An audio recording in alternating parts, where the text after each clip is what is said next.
1. Cash flow is the reason we look for assets that generate passive income. If you don't have cash flow, you have no income. In other words, you can't quit your job without cash flow. 2.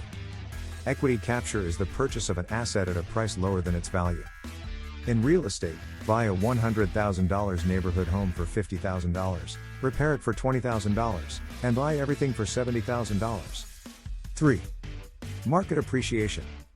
Real estate doubles in value every 20 years. It can fluctuate in the short term, but there is no doubt that it will increase in the long term due to inflation in building materials, labor and land shortages. 4. Principal pay down. This is a neat way to make money from real estate that most people wouldn't even think of.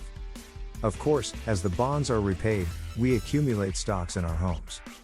5. Tax advantage. Real estate investors pay the lowest taxes of any commercial organization in the United States.